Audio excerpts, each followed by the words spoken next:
Trail in relation to heavy-duty licenses has taken us to the Escort Ladysmith area, where a private investigator, Brian, has found out that you can get any license in the book at a price.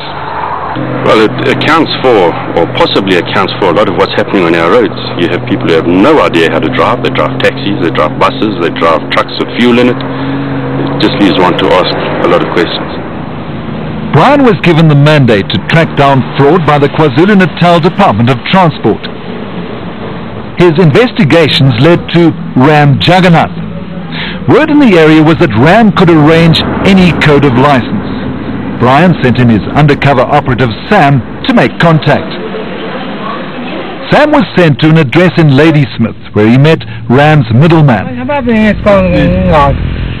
Here he explained what code of license he wanted to purchase and gave the middleman his cell phone number so he could be contacted. A few days later, Ram phoned him and said he could guarantee Sam a Code 11 heavy-duty license for 1,900 rand. The first step was to meet Ram at the Escort testing grounds to pay a deposit of 500 rand. The balance of 1,400 was paid into Ram's bank account when the test date was set.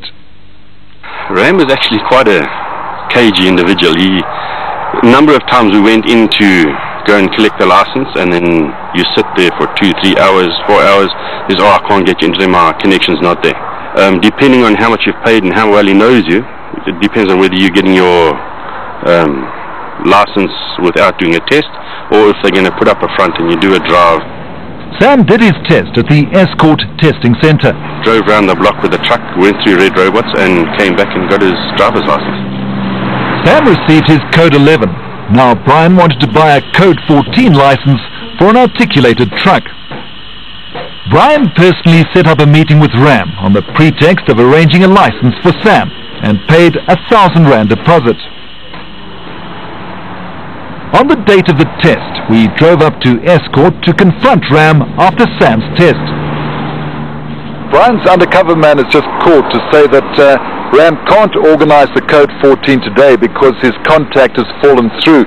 But Brian has managed to stall Ram at the testing station with the promise of more money, and we hope to confront him there. Let's go.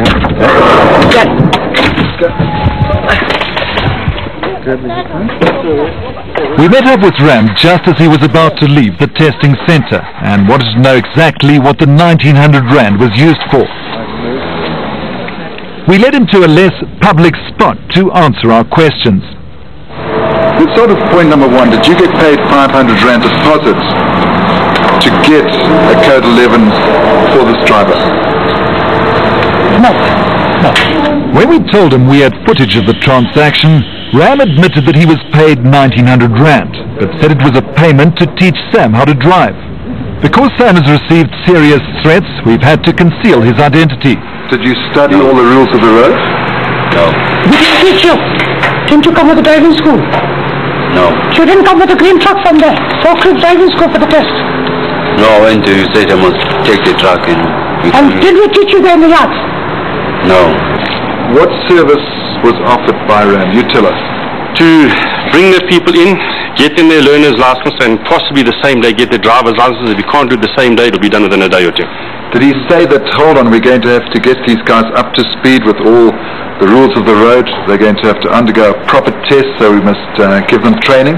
No, he said that's why we were going to him, because he can organise, he's got contacts. Our next step was to speak to the head of the Escort testing grounds, Mr. Erasmus. Can I just... He believed his inspectors were on the up and up. While we spoke to him, a very nervous Ram was getting rid of some unwanted paperwork. We also found out from the testing ground staff that Ram didn't have a driving instructor's license. We'd like to speak to that examiner. Can you just stand by? Absolutely. The examiner wasn't there, but Ram's story changed. He said he sent his students to a driving school called Swift. I didn't express myself. The clients are taken to the driving school. I stand and wait for them. They say they never went to a driving school. Been to a driving school. Did you go We've been to a driving school. No. Let us take the kids with the What date, Ram? I can't remember the date. You remember when we come here, we stay maybe about an hour. We stay about an hour and a half. Don't talk a lie. Don't try to make mistakes. Okay. You can't do nothing. I took a lie. You can't do nothing. You're trying to make him say that he went to a driving school, Ram? No, Yeah. he's been to a driving school. The manager of Swift Driving School then denied that they had given Sam lessons. Did you give him lessons? I didn't give him lessons. No lessons. He hired the truck owner. Did you give him lessons? No, not at all. You know nothing about his Yes, I getting didn't lessons. give him. I never gave him You lessons. were teaching. Ram says that You were teaching. he was given lessons. You're You trying to taught get him to him say nothing. that, Ram. No, I'm not. The scene created by our visit brought forward one of Ram's clients who said Ram had promised to buy him a license. Ram said that he must have a test. Oh, no, Then you can have your say. He said the first time when you meet him, Remy said to him, when he came here, you'll sign and he take his license and go. No test. No test. Wash on John. Ram left shortly afterwards, leaving us with some serious concerns. The KwaZulu Natal authorities have decided that driver's license fraud is enemy number one, which is why they have hired investigators like Brian to tackle the problem. The man in charge is Tami Miyati. He's young, he's motivated, and he's a man with a mission. So it was important to find out just why they do it, because then you can address the problem at its root more systematically. The investigations, more of a short-term intervention. Tommy, people viewing this program are going to be extremely concerned. Do you think that you can beat this problem? Yeah. Maybe it comes from being young and sometimes stupid. But yeah, I think look, we've got the beating of this thing. He believes in tackling the problem on all fronts. So far we've been looking at license scams in KwaZulu-Natal. But what about the situation nationally? We're going further afield to the Free State and a town called Rates. Once again, Brian helped us uncover the dirt. Having recently tried to drive a Code 14 truck, I was intensely aware of the dangers of putting an inadequately trained driver behind the wheel, let alone a driver who has never sat in one of these before. In Rates, they don't even try to do fake tests. Handing over your ID book and 2,000 Rand in cash is all you need to collect a driver's license. Once again, Sam fronted the operation with Brian. However, in Rates, things almost fell apart. They apparently saw us in town together earlier in the morning, so they connected the two of us. Mr. Mofokeng, the race examining inspector and the middleman, decided that Sam's Opel Cadet, a traditional police vehicle, meant that he was an undercover spy. While Brian hid in some bushes and filmed from across the road, they systematically searched the car, while Sam protested his innocence. Then they found an aerial in the boot, similar to the ones used by the police, and they called the deal off. But Sam and Brian weren't going to back off. So when we went in a few minutes later, we found all the paperwork lying on the counter, already approved the day before, signed, Sam's signature on the license application form and the test sheet, but he didn't sign the test sheet because he wasn't there the day before.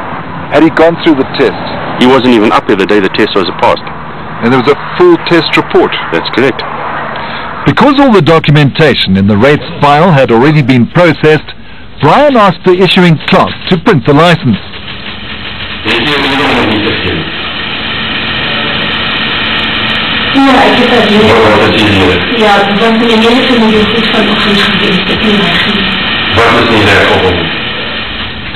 But there was nothing wrong with the paperwork, so Brian insisted on the license being issued.